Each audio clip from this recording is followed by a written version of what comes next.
There is only one operation, operation liquor gate. तू इधर उधर की बात ना कर, ये बता ये ठेके से कितने पैसे कमाए मनीष सिसोदिया जी और ये मोटा माल गया कहां? आप H1 पे ही क्यों अटके रह गए? आप H1 पे और उसी कंपनी पे इसलिए अटके रह गए क्योंकि मोटा माल H1 से ही आया था। मोटा माल दूसरी कंपनी से आता तो आप उससे बुलाते, कमीशन जिससे लिया उसी के साथ डीलिंग। रूल को छज्जे पर रखा, जो H2 था उसको तुरंत बुलाना था, H2 को नहीं बुलाया। अरविंद जी, क्या यह हकीकत नहीं है कि आपको यह सब कुछ पता था? यू न्यू ऑल दिस, कि इसमें घोटाला हो रहा है, शुरू से ही आप जानते थे। और इसी कारण से जब ये फाइलें एलजी के पास जाती थी तो इन फाइलों में आपके हस्ताक्षर नहीं होते थे।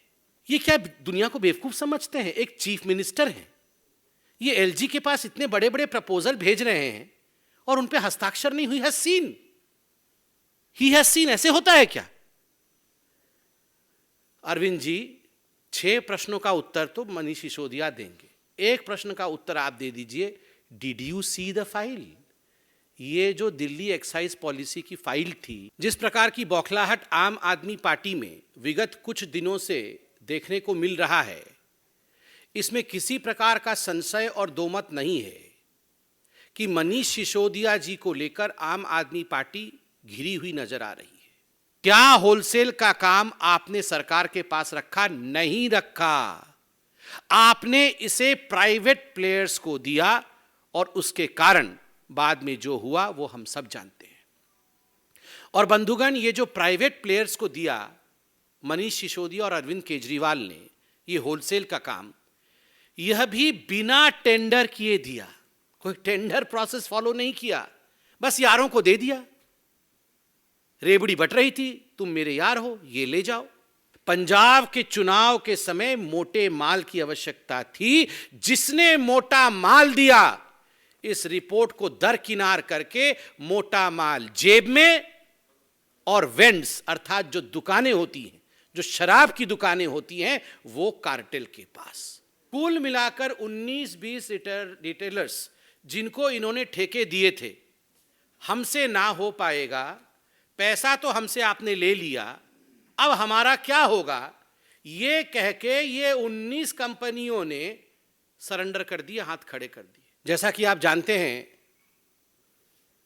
आज का ये जो प्रेस कॉन्फ्रेंस है, जो दिल्ली सरकार की एक्साइज पॉलिसी है, उसमें कुछ महत्वपूर्ण खुलासे को लेकर है। और इस विषय में आज हमारे साथ मंच पर दिल्ली के माननीय अध्यक्ष श्री आदेश गुप्ता जी व हमारे भ्राता हरीश खुराना जी दोनों ही मौजूद हैं। जिस प्रकार की बौखलाहट आम आदमी पार्टी में विगत कुछ दिनों से देखने को मिल रहा है, इसमें किसी प्रकार का संशय और दोमत नहीं है कि मनीष सिसोदिया जी को लेकर आम आदमी पार्टी घिरी हुई नजर आ रही है। आम आदमी पार्टी चेष्टा कर रही है, कुचेष्टा कर रही है कि वो इधर उधर की बातें करें, किंतु जो मुद्दे की बात है कि मनीष सिसोदिया ने करोड़ों रुपए का घपला किया या नहीं किया, उस पर भारतीय जनता पार्टी जो सटीक और पॉइंटेड प्रश्न पूछ रही है, उसका उत्तर देने में असक्षम है आज आम आदमी पार्टी। शिक्षा के विषय में बात करते हैं, वर्ल्ड में कितने बड़े हीरो हो गए हैं उसके विषय में बात करते हैं, मगर जिन प्रश्नों को भारतीय जनता पार्टी ने पूछा है उसका जवाब आम आदमी पार्टी और मनीष सिसोदिया दे नहीं पा रहे हैं। हमने भी तय किया है कि हम प्रश्न पूछेंगे और एक्सपोजे करेंगे। Manish ji, here is a challenge to you. एक बात मनीष सिसोदिया जी, डायरेक्टली आपको हम बता दें कि you have no escape path. आप बच नहीं सकते हैं, क्योंकि भ्रष्टाचार के विरोध लड़ाई करना और भ्रष्टाचारियों को अंजाम तक पहुंचाना, यह देश के संविधान का दायरा है। और आपने भ्रष्टाचार किया है, इसका सबूत मौजूद है, जांच हो रही है, और किसी प्रकार से भी आपके पास कोई एस्केप रूट नहीं है। इसलिए आप इधर उधर की बात ना करिए, जो प्रश्न हम पूछेंगे उसका जवाब दीजिए। मनीष जी, क्या यह हकीकत नहीं है कि जब दिल्ली एक्साइज पॉलिसी आप लेकर आए थे, उससे पहले एक कमेटी गठित की गई थी? कमेटी ने एक रिपोर्ट सबमिट किया था और यह कमेटी में 3 सदस्य थे। The composition of the committee being Shri Ravi Dhawan, जो उस समय तत्कालीन कमिश्नर एक्साइज के थे GNCTD के, और श्री संजीव कुमार डेप्यूटी कमिश्नर, और Shri Anand Tiwari additional commissioner trade and taxes GNCTD। और ये रिपोर्ट सबमिट किया था कमिटी ने। ये रिपोर्ट आज हम लेके आए हैं आपके सामने। जैसे मैंने कहा, हम कोई इधर उधर की बातें नहीं करेंगे। रिपोर्ट में प्रपोजिशन क्या था, इस रिपोर्ट में बहुत अध्ययन करने के बाद ये जो कमिटी एक्सपर्ट्स की बनी थी, इस कमिटी ने क्या प्रस्ताव रखे थे और क्या मनीष सिसोदिया जी आपने उन प्रस्तावों को माने थे या उन प्रस्तावों को आपने दरकिनार किया था? आज सवाल जवाब उसी पे होगा। ये जो कमिटी थी, इस कमिटी ने मोटा मोटी मार्च 2021 के आसपास, मतलब 1 वर्ष पहले रिपोर्ट सबमिट किया। और इस रिपोर्ट में जो साधारण बात थी, जो मोटा मोटी बात थी, वो यह थी कि केजरीवाल सरकार, आपसे हम गुहार करते हैं, ये जो एक्साइज पॉलिसी आप लेकर आ रहे हैं, बेहतर होगा कि जो होलसेल का काम है, ये होलसेल का काम सरकार अपने पास रखे, इसे प्राइवेटाइज नहीं करे, क्योंकि उससे आप सबसे ज़्यादा एक्साइज कमाएंगे और सबसे ज़्यादा प्रॉफिट जो है वो राज्य सरकार को होगी। तो होलसेल किसी को मत दीजिएगा, किसी प्राइवेट एंटिटी को मत दीजिएगा। और दूसरा जो बड़ा रिकमेंडेशन, जो प्रस्ताव इस कमिटी ने दिया था, वो यह था कि जो रिटेल का काम है वो किसी बड़ी कंपनी को मत दीजिएगा, ये इंडिविजुअल्स को दीजिएगा और लॉटरी सिस्टम के माध्यम से दीजिएगा। लॉटरी निकालिएगा। एक, अगर आपको किसी जगह 50 लोगों का अलॉट करना है तो आप रिक्वेस्ट करिएगा, इनवाइट भेजिएगा, इनविटेशंस आएंगे। 100 लोगों का इनविटेशन आता है, 100 लोगों का प्रस्ताव आता है, लॉटरी निकालिए, उसमें से 50 लोगों को आप दे दीजिए, इंडिविजुअल्स को देना है। तो 2 मुख्य रिकमेंडेशन, होलसेल का काम मनीष जी आप सरकार के पास रखिएगा, प्राइवेट को मत दीजिएगा। और दूसरा, जो रिटेल का काम है वो इंडिविजुअल्स को दीजिएगा, बड़ी कंपनी को नहीं दीजिएगा। मैं उसको अब तकनीकी भाषा में जो लिखा है वो भी पढ़ के सुना देता हूं। 1.1.1 तकनीकी भाषा में कमिटी ने कहा, IMFL trade should be revamped by bringing the entire wholesale operation under the government entity. The model to be followed should be similar to the one as followed in the state of Karnataka, where KSBCL, Karnataka State Beverages Corporation Limited, is fully government-owned wholesale corporation. The committee also strongly recommends that the corporation must function in an extremely asset-light manner, etc., etc. मैं पूरा नहीं पढ़ रहा हूं, मगर जो मुख्य विषय है कि ये होलसेल का काम दूसरे राज्यों में भी, कर्नाटक का उन्होंने उदाहरण दिया कि यह सरकार ने अपने पास रखा है, इसलिए इसको प्राइवेटाइज मत करिएगा, उससे आपको ज़्यादा बेनिफिट होगा। It should be under the government entity. Manish ji, प्रश्न नंबर 1, क्या आपने इस रिकमेंडेशन को, जो कमिटी ने रिकमेंडेशन दिया था, उस रिकमेंडेशन को आपने माना? क्या होलसेल का काम आपने सरकार के पास रखा? नहीं रखा। आपने इसे प्राइवेट प्लेयर्स को दिया और उसके कारण बाद में जो हुआ वो हम सब जानते हैं। और बंधुगण, ये जो प्राइवेट प्लेयर्स को दिया मनीष सिसोदिया और अरविंद केजरीवाल ने, ये होलसेल का काम, यह भी बिना टेंडर किए दिया। कोई टेंडर प्रोसेस फॉलो नहीं किया, बस यारों को दे दिया। रेबड़ी बट रही थी, तुम मेरे यार हो, ये ले जाओ, और बिना पब्लिक नोटिस के दिया। कोई नोटिस भी नहीं इशू किया कि हम इस प्रकार से एक प्रस्ताव चाहते हैं, जो जो इसके लिए एलिजिबल हैं आप प्रस्ताव लाइए, हम उस प्रस्ताव में से सबसे ठीक प्रस्ताव को टेंडर देंगे या होलसेल का यूनिट देंगे। ये सब कुछ नहीं किया। बिना टेंडर के, बिना पब्लिक नोटिस के अपने यारों को होलसेल का काम दे दिया, सरकार के पास नहीं रहा। प्रश्न नंबर 1, क्या सरकार के पास रखा और रखा नहीं तो रिकमेंडेशन के बावजूद क्यों नहीं रखा? दूसरा, जो दूसरा रिकमेंडेशन था वो रिटेल को लेकर था। जैसे मैंने आपको बताया था, उन्होंने कहा था रिटेल का काम बड़ी बड़ी कंपनियों को नहीं देके इंडिविजुअल्स को देना है और लॉटरी के माध्यम से देना है। इसमें बड़े अच्छे तरीके से उन्होंने समझाया है 1.3.1 में, the focus should be on preventing any monopolistic tendencies in the liquor trade, and therefore not only there should be a regular rotation of licensees, but also the licensees should be granted to only eligible individuals who fulfill a certain criteria, so that there is little scope for proxy ownership or control that is gained through operation of companies and firms with dummy directors or partners. बड़े स्पष्ट रूप से उन्होंने कहा कि अगर आप individuals को देते हैं तो यह फायदा है, इंडिविजुअल्स को नहीं देकर बड़ी कंपनी को देंगे तो क्या नुकसान है, यह भी कमिटी ने कहा। कमिटी ने क्या कहा? The drawbacks of this model, मतलब बड़ी बड़ी कंपनियों को देने से जो ड्रॉबैक है उसको बड़ी कंपनियों के लिए उन्होंने कहा है लाइसेंस टू लिमिटेड एंटिटीज। अगर इंडिविजुअल्स को नहीं देकर लिमिटेड एंटिटीज को देंगे तो नुकसान होगा।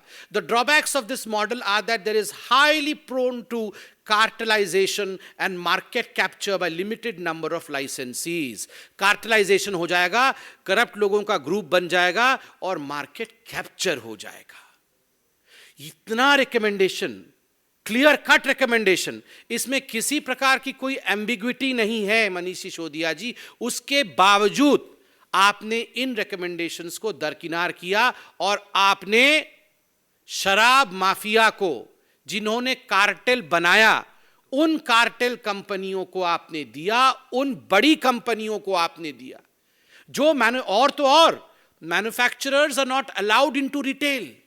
जो मैन्युफैक्चरर्स हैं वो रिटेल में नहीं आ सकते हैं। आपने कमीशन लेके मैन्युफैक्चरर्स जो थे उनको रिटेल में लेके आके, इंडिविजुअल तो दूर, मैन्युफैक्चरर्स को भी इन्वॉल्व कर दिया। और तो और जो ब्लैक लिस्टेड कंपनियां थी उनको भी आप लेके आके इन्वॉल्व करते हैं। क्यों? क्योंकि मोटा माल मिला। पंजाब के चुनाव के समय मोटे माल की आवश्यकता थी। जिसने मोटा माल दिया, इस रिपोर्ट को दरकिनार करके मोटा माल जेब में और वेंड्स, अर्थात जो दुकानें होती हैं, जो शराब की दुकानें होती हैं, वो कार्टेल के पास। आप सोचिए, ओपन एंड शट केस है जी, कोई लंबा चौड़ा केस नहीं है। आज एक छोटा सा बच्चा भी समझ जाएगा कि अरविंद केजरीवाल जी और उनकी कंपनी ने किस प्रकार का घोटाला किया है। इसमें बहुत कुछ समझाने की आवश्यकता नहीं। आपने ये कमेटी क्यों बनाई थी? ये कमेटी बनी थी रिकमेंडेशन देने के लिए कि सबसे बढ़िया एक्साइज पॉलिसी क्या होगा जिससे कि दिल्ली सरकार का आय बढ़ेगा। आप तो बोल रहे थे हमने तो कमाल कर दिया जी, हम तो ऐसे एक्साइज पॉलिसी लेके आए हैं, हमारी तो 9 गुनी जो है इनकम बढ़ जाएगी। वर्ल्ड का बेस्ट है सब कुछ, तो इनका वर्ल्ड का बेस्ट ही होता है, इनका वर्ल्ड का दूसरा नंबर कुछ होता ही नहीं है, ये वर्ल्ड का सबसे बेस्ट ही होता है सब कुछ। अरविंद केजरीवाल जी जो भी करते हैं वो वर्ल्ड का बेस्ट होता है, दुनिया का नंबर 1। ये दुनिया की नंबर 1 एक्साइज पॉलिसी आप रिकमेंडेशन फॉलो नहीं कर रहे थे, ऐसा क्यों किया आपने? सबसे महत्वपूर्ण विषय इसमें आगे मैं आने वाला हूं। आप देखिए, ये जो रिटेल का काम दिया गया, इस रिटेल के काम में पूरे दिल्ली को जोन्स में बांटे गए। लगभग 32 जोन में दिल्ली को बांटा गया कि 32 जोन में एक एक करके कंपनी को उन्होंने लगा दिया कि तुम्हारा ये जोन हो गया, तुम जाके वहां पर दुकानें खोलो। एक जोन में लगभग 27 से 30 वेंड्स, जिसको अंग्रेजी में वेंड्स कहते हैं, या दुकान, ये शराब के ठेके, ये ठेके एक एक कंपनी को एक एक जोन में 27 से 30, और एक एक कंपनी को 2 जोन दिए गए।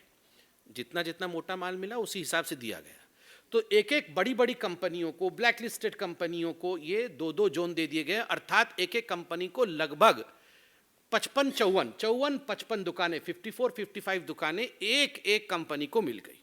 अब आप सुनिए क्या होता है। ये जब हमने प्रेस कॉन्फ्रेंस किया, जब एलजी ने रेड फ्लैग किया, कन्फॉर्मिंग नॉन कन्फॉर्मिंग जोन, ये सब बातें सामने आ गई, कैबिनेट का रेट्रोस्पेक्टिव डिसीजन लेके वापस किया, मीडिया ने सच दिखाया, तो इन्होंने एक्साइज पॉलिसी वापस ले लिया। मगर वापस लेने से पहले की कहानी आप सुनिए। मैं कागज भी लेके आया हूं, हमारे पास कागज है, हम वो आम आदमी पार्टी की तरह बिना नाम लिए कुछ नहीं करते हैं, सब कुछ कागज के साथ करते हैं। 31 मई विगत विगत महीने 31 मार्च पहले, विगत वर्ष 31 मार्च को 4 जोन के जितने रिटेलर्स थे उन्होंने अपने वेंड्स अर्थात ठेके सरेंडर कर दिए। एक्साइज पॉलिसी आपके वापस होने से पहले कंपनीज ने सरेंडर कर दिया कि भैया हमसे नहीं चल पाएगा, ये आपके पॉलिसी में फॉल्ट है, हमको तो नुकसान होने लगा है, हम सरेंडर कर रहे हैं। तो 31 मार्च को 4 ने सरेंडर किए। जोन 24 में ट्राइडेंट ने किया, जोन 25 में पाथवे ने किया, जोन 26 में श्री अवंतिका ने किया, जोन 8 में अध्वर्व ने किया। और ठीक उसी प्रकार मई 31 को भी 5 जोन के जो रिटेलर्स थे उन्होंने, जो इन्हीं की कंपनी थी, उन्होंने सरेंडर कर दिया। जोन 1 में भगवती ने, जोन 3 में खाओगली, हाँ, जोन 23 में मगुंता, जोन 20 में ग्लो, जोन 29 में यूनिवर्सल, जुलाई 15 में जोन 30 में पॉपुलर स्पिरिट सरेंडर। ठीक उसी प्रकार जुलाई 31 में 1 2 3 4 5 6 7 8 9 पॉलिसी विड्रॉ हो उससे पहले 9 रिटेलर्स ने सरेंडर कर दिया है। कुल मिलाकर 19-20 रिटेलर्स जिनको इन्होंने ठेके दिए थे, हमसे ना हो पाएगा, पैसा तो हमसे आपने ले लिया, अब हमारा क्या होगा, ये कह के ये 19 कंपनियों ने सरेंडर कर दिए, हाथ खड़े कर दिए। तब जाके इन्होंने दिल्ली एक्साइज पॉलिसी वापस लिया। मतलब इनकी तो एक्साइज पॉलिसी पहले से बैठ गई थी। इनकी खुद की कंपनियां जिन्होंने इनको पैसे दिए थे, कमीशन दिए थे, वो तो खुद सरेंडर करके बैठे हुए। आप बताइए, 19 जोन के लोग सरेंडर कर रहे थे और मार्च के महीने से सरेंडर कर रहे थे। किस हिसाब से मनीष सिसोदिया और इनके तमाम लोग जो प्रेस कॉन्फ्रेंस कर रहे थे और कह रहे थे करोड़ों करोड़ों रुपए का नंबर 1 दुनिया का प्रॉफिट हमें हो रहा है, कैसे हो रहा था? आपके तो खुद के लोग यहां सरेंडर कर रहे हैं, एक्साइज पॉलिसी वापस लेने से पहले सरेंडर कर रहे हैं। मनीष जी, इसमें जो प्रश्न उठते हैं वो निम्नलिखित है कि क्या यह हकीकत नहीं है कि एक कमेटी बनाई गई थी? पहला प्रश्न है, ये आवाज हुई, मनीष जी सुन रहे हैं। पहला प्रश्न है कि क्या यह हकीकत नहीं है कि कमेटी बनी थी? दूसरा प्रश्न है, क्या यह हकीकत नहीं है कि होलसेल और रिटेल को लेकर कमेटी ने जो रिकमेंडेशन दिया, आपने उस रिकमेंडेशन को दरकिनार किया? तीसरा प्रश्न है, मनीष जी, आपने ये जो रिकमेंडेशंस थे उनको दरकिनार किसके कहने पर किया, क्यों किया? क्या यह हकीकत है कि मोटा माल कमाने के चक्कर में आपने इन रिकमेंडेशंस को दरकिनार किया? अंतिम, क्या यह हकीकत नहीं है कि दिल्ली एक्साइज पॉलिसी जो आपने विड्रॉ किया उससे पहले 19 रिटेलर्स ने सरेंडर किया था? और एक अंतिम प्रश्न जो बहुत महत्वपूर्ण है, आप लोग देखिए, ये जो जोन में डिस्ट्रीब्यूट हुआ, एक एक कंपनी को 2-2 जोन में 54-55 ठेके मिले। एक जोन में लगभग मिनिमम 250 करोड़ रुपया का फायदा होता है, 250 करोड़ रुपए वहां से मिलते हैं। तो कुल मिलाकर के आपने ये जो 4 जोन है, तो 4 जोनों में 1000 करोड़ रुपए का एक तरह से इसमें पूरा घालमेल हो रहा था। आप मुझे ये बताइए, अगर 19 कंपनियों ने सरेंडर किया है, 5 जोन में किया है, तो आपको कायदे के हिसाब से जो H2 था, जो सेकंड बिडर था, उसको बुला लेना चाहिए था कि भैया H1 से नहीं हो पाया, उन्होंने सरेंडर कर दिया है, H2 आओ, आप संभाल लो। आपने H2 को क्यों नहीं बुलाया? आप H1 पे ही क्यों अटके रह गए? आप H1 पे और उसी कंपनी पे इसलिए अटके रह गए क्योंकि मोटा माल H1 से ही आया था। मोटा माल दूसरी कंपनी से आता तो आप उससे बुलाते, कमीशन जिससे लिया उसी के साथ डीलिंग। रूल को छज्जे पर रखा, जो H2 था उसको तुरंत बुलाना था, H2 को नहीं बुलाया। तो मैं from this high table of Bharatiya Janata Party challenge Mr. Sisodiya immediately after this press conference. You should hold a press conference and you should answer the 6 questions that we have asked you. जो 6 प्रश्न हमने पूछा है, सिसोदिया जी तुरंत एक press conference करके, इधर उधर की बात, आप वर्ल्ड के बेस्ट शिक्षा मंत्री हैं, मंगल ग्रह, सूर्य ग्रह, वो सब आपके अधीन आते हैं, वो सब अलग बात है, मगर आप एक्साइज मिनिस्टर के नाते क्या कर रहे थे उसका जवाब आप दीजिए, बिल्कुल पॉइंटेड जवाब दीजिए। और मैं आप लोगों से भी निवेदन करूंगा, पॉइंटेड प्रश्न पूछकर उनसे पॉइंटेड जवाब निकालिए, इधर उधर की बात करने से मना करिए उनको। अब एक प्रश्न तो अरविंद केजरीवाल कैसे छूटेंगे, किंगपिन तो अरविंद केजरीवाल है। एक अरविंद केजरीवाल जी के लिए भी प्रश्न है। अरविंद जी, क्या यह हकीकत नहीं है कि आपको यह सब कुछ पता था? यू न्यू ऑल दिस, कि इसमें घोटाला हो रहा है, शुरू से ही आप जानते थे। और इसी कारण से जब ये फाइलें एलजी के पास जाती थी तो इन फाइलों में आपके हस्ताक्षर नहीं होते थे। आप किसी भी डीटीसी के बस प्रोक्योर होंगे, एक्साइज पॉलिसी, ये जितनी चीजें होती हैं उसमें अरविंद केजरीवाल जी कभी हस्ताक्षर नहीं करते हैं। एडिशनल सेक्रेटरी या जॉइंट सेक्रेटरी से हस्ताक्षर करा के भिजवा देते हैं। रूल बुक तो स्पष्ट रूप से कहता है कि अगर सीएम स्टेशन में है, कोई अर्जेंट मैटर नहीं है, तो आपको हस्ताक्षर करके एलजी के पास भेजना चाहिए, वरना यह वाजिब नहीं है, दिस इज नॉट लीगल।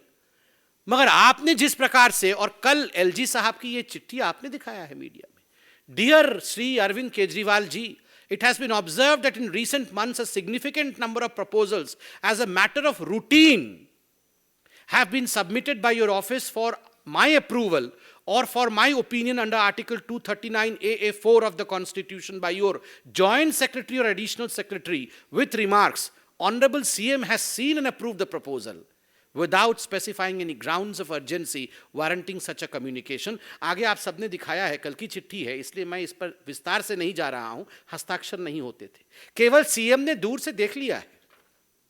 और ये अरविंद केजरीवाल जी वैसे व्यक्ति हैं, जैसे ही धरपकड़ होगी खुलासा हो जाएगा, अरे एडिशनल सेक्रेटरी भी मिला हुआ है।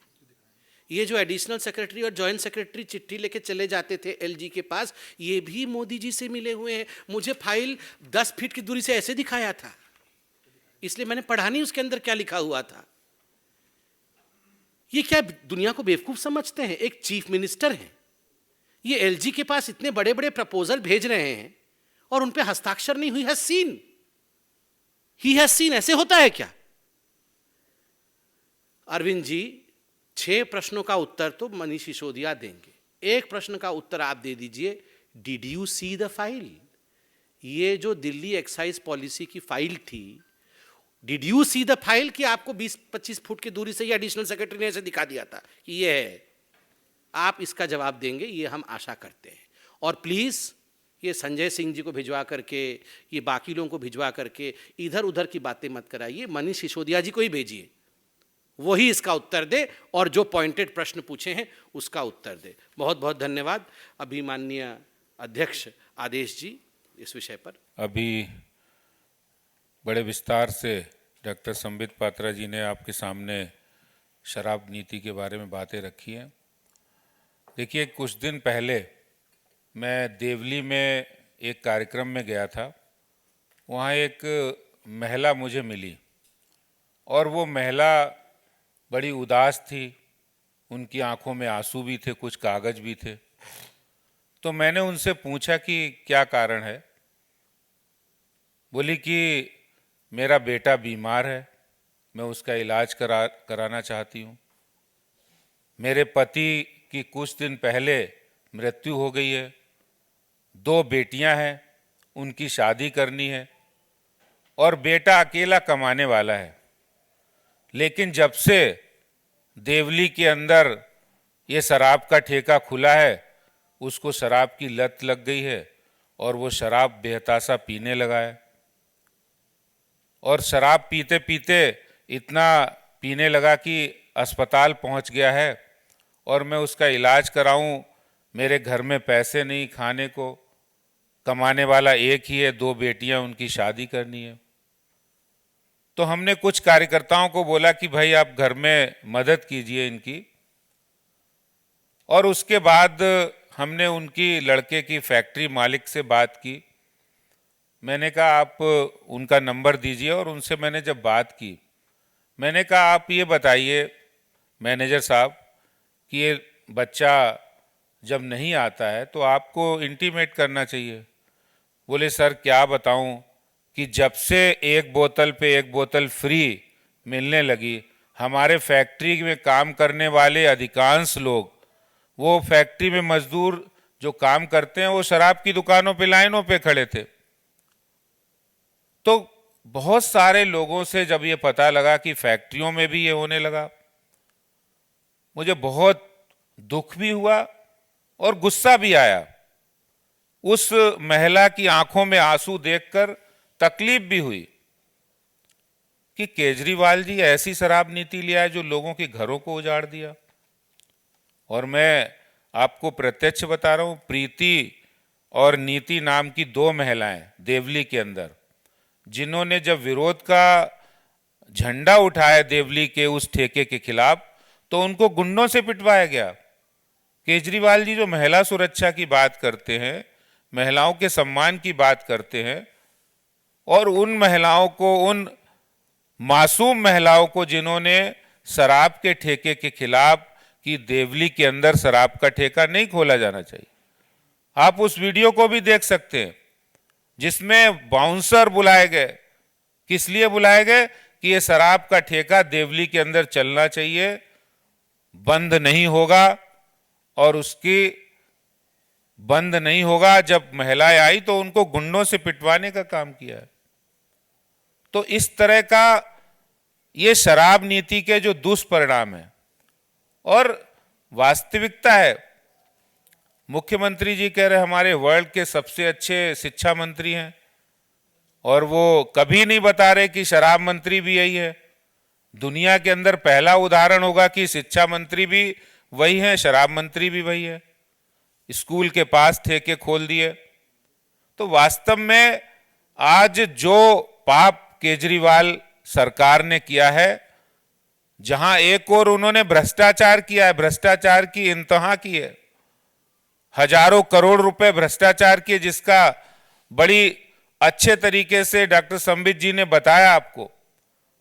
लेकिन सवाल है कि एक भी सवाल का उत्तर नहीं उनके पास है, और उत्तर उसके पास नहीं होता है जिसने गलत काम किया हो। जो देने के लिए आगे नहीं आ सकता वही जिसके पास कोई उत्तर ना हो। कि आपने ड्राई डे की संख्या, ठेकेदारों का बढ़ा दिया कमीशन, उसके लिए नहीं ली किसी से परमिशन। घर परिवारों को खुशियां ली छीन और ड्राई डे की संख्या कर दी 21 से घटा के 3। तो ये सारे सवाल आज भी वैसे ही खड़े हैं। ये यक्ष प्रश्न है, और इन सवालों का जवाब तो अरविंद केजरीवाल सरकार को, मनीष सिसोदिया को देने ही होंगे। वो इससे भाग नहीं सकते हैं। आज दिल्ली की जनता हो या देश की जनता हो, हर व्यक्ति ये जानना चाहता है कि आखिर दिल्ली के युवाओं को नशे में धकेलने का काम जो आपकी नई शराब नीति ने किया है, और उससे उपजे जो भ्रष्टाचार के प्रश्न है जो आज भारतीय जनता पार्टी ने पूछे हैं, उन प्रश्नों का जवाब आपको देना ही पड़ेगा। बहुत बहुत धन्यवाद। नाम लिया क्या? किसने सजेशन दिया था? नाम लिया? अच्छा, ये आम आदमी पार्टी ने बिना नाम लेके प्रेस कॉन्फ्रेंस किया? मतलब किसी ने बताया सिर्फ ऐसे? अच्छा, देखिए, मुझे तो, हम तो आजकल उनका प्रेस कॉन्फ्रेंस देखते नहीं हैं, क्योंकि मैंने जैसा आपको कहा, कहीं ना कहीं इधर उधर की बातें, और जिस प्रकार से एक भड़के हुए तरीके से ये आम आदमी पार्टी वाले आजकल प्रेस कॉन्फ्रेंस कर रहे हैं, मन में तो कहीं ना कहीं तिनका छुपा हुआ है। मन में एक गिल्ट कॉन्शियसनेस है। देखिए, आम आदमी पार्टी वाले वो हैं जो लोग, आप याद करिए अरविंद केजरीवाल जी जब, जिन्होंने राजनीति आरंभ की थी, तो एक कार में आते थे, नीले रंग की कार में, और कुछ था नहीं उनके पास, घर भी नहीं था, लेंगे भी नहीं बोल रहे थे। और बाकी सारे विधायक और मंत्री, वो सब कोई ऑटो में लटक के आ रहा है, कोई किसी के स्कूटर के पीछे बैठ के आ रहा है। बोलते कुछ है ही नहीं इनके पास, ये सब बेचारे इतने गरीब थे और कितने साधारण थे। नहीं याद है ना आपको? ऑटो में लटक के भी आ रहे थे, मुझे याद है। 2 लोग ऑटो में बैठे भी नहीं थे, बोल रहे बैठने के लिए सीट नहीं, हम इतने आम हैं, हम लटक के ही आएंगे। कहाँ गए ये सब? अब इनको सब 25-25 करोड़ का ऑफर दे। अरे कोई बीजेपी वाला ऑफर नहीं दे रहा है, ये शराब माफियों से 25-25 करोड़ खा करके इनको आदत पड़ गई है। ये सब इनके जो ये शराब माफिया वाले जो मित्र हैं, इनसे सबको 20-20 करोड़ मिला होगा जरूर, और फोन भी शराब माफिया का आ रहा होगा कि तुम्हारे एरिया में मेरा 20 ठेके थे, अब 20 करोड़ ले लो, कैसे भी करके चालू करो, उसी को ये हमारे नाम पे चस्पा करने की कोशिश कर रहे हैं। इनको बोलिए ना, नाम दिखाएंगे। No, of course whatever we have said, we have presented evidence. We have presented hardcore evidence of the fact that, number one, there were recommendations. There were recommendations by a committee of experts set on the excise policy as to how the excise policy was to operate to generate maximum profit for the state. And I have read out the recommendations of the expert committee, but exactly contrary to what the recommendations of the expert committee was, things were done in a wrong way. And everyone knows 2 or 3 things which the Bharatiya Janata Party, in fact, has been shouting from the rooftop from the last 2-3 weeks. Number one, that in fact we cannot have any kind of quote-unquote thekas or vends, what you call, in the non-conforming area. But despite the LG showing a red flag, you went ahead with that. Despite the fact that blacklisted company cannot be put into the market, you in fact sent the blacklisted company to the market. Despite the fact that the cartels should not be formed was one of the recommendations, cartels were formed. Manufacturers cannot enter into retail. This is something which is known to almost everyone. You are in the government, but you allowed manufacturers to enter into retail. Why? Why? It is a commonsensical thing that without any quid pro quo, would someone jump this line? Will they cross the Rubicon? Will they take all this to their heart without getting any profit? Now the onus lies with the Aam Aadmi Party. Onus lies squarely upon the shoulders of Mr. Manish Sisodiya to prove that he has not been involved in any quid pro quo. Otherwise, why did he jump the Rubicon? देखिए, पहले तो आप बताइए, ये जो जितेंद्र सिंह तोमर इनके मंत्री थे, उनकी कोई डिग्री को लेकर कंट्रोवर्सी हुई थी, आपको याद है? उस समय भी बीजेपी ने प्रेस कॉन्फ्रेंस किया था तो अरविंद केजरीवाल जी ऐसे ही आ गए थे और कह रहे थे ये तो भारतीय जनता पार्टी मुझे प्रधानमंत्री बनना नहीं देना चाहती है, इसलिए ये सब इस प्रकार से कर रही है। मैं तो बहुत ही अच्छा हूँ जी, और ये जितेंद्र सिंह तो बहुत ही अच्छा है, इसने तो पता नहीं कौन सी डॉक्टरेट भी कर रखी है। और उसके बाद सब टाइफिश हो गया। जैसे कोर्ट में जाके सब बिहार में गए डिग्री लाने, डिग्री मिली नहीं, जितेंद्र सिंह हट गए। और फिर ये जो राशन कार्ड वाला मंत्री इनका कौन था, संदीप, अब बताइए, जब संदीप कुमार पकड़े गए तो बोले थे ये इससे बढ़िया आदमी तो दुनिया में नहीं है, ये वर्ल्ड का नंबर 1 राशन कार्ड मंत्री है। और फिर बाद में जब वीडियो सामने आ गया बोले ओ चलो हटाओ, चुपके से हटा दिया उसको। फिर ये बोल रहे थे और कौन सा उनका पंजाब, हाँ आसिफ, वो भी वर्ल्ड का नंबर 1 था। ये सारे वर्ल्ड के नंबर 1 थे। जैसे ही वीडियो आ जाता है और जैसे ही सच्चाई सामने कोर्ट में चला जाता है मामला, फिर कुछ नहीं बोलते हैं। नहीं, देखिए, जो गिरफ्तार करना, एजेंसियां काम करना, ये बीजेपी का नहीं है, ये अरविंद केजरीवाल वही है जो याद है ना आपको, एक काला रंग का सूटकेस, उस सूटकेस के अंदर कहते थे शीला दीक्षित की सारी कारगुजारियां इसी के अंदर है, मैं आऊँगा इसको निकालूंगा। क्या हुआ? ये अरविंद केजरीवाल वही है जिसने 13 लोगों की लिस्ट जारी की थी। नंबर 1 पे लालू प्रसाद यादव, देश का सबसे बड़ा, मुझे बोलते हुए कष्ट हो रहा है मगर ये इन्होंने कहा था ये सब चोर है जी, देश का सबसे बड़ा चोर तो लालू प्रसाद यादव है, शरद पवार है, ये सब पी चिदम्बरम सबसे बड़ा चोर है। सबसे पहले जाके लालू प्रसाद यादव से गले में कैसे पपिया झपिया कर रहे थे हैं, उस समय जाके पपिया झपिया, ये हम लोग को मत सिखाएं और जाके कोर्ट में लड़े। ये आर्टिकल निकलवाते रहते हैं इंटरनेशनल न्यूज़पेपर में, देखिए ये लोग सारे एक्सपोज हो चुके हैं, अब सब लोग जानते हैं ये क्या है। There is only one operation, operation liquor gate. तू इधर उधर की बात ना कर, ये बता ये ठेके से कितने पैसे कमाए मनीष सिसोदिया जी और ये मोटा माल गया कहाँ। Thank you so much.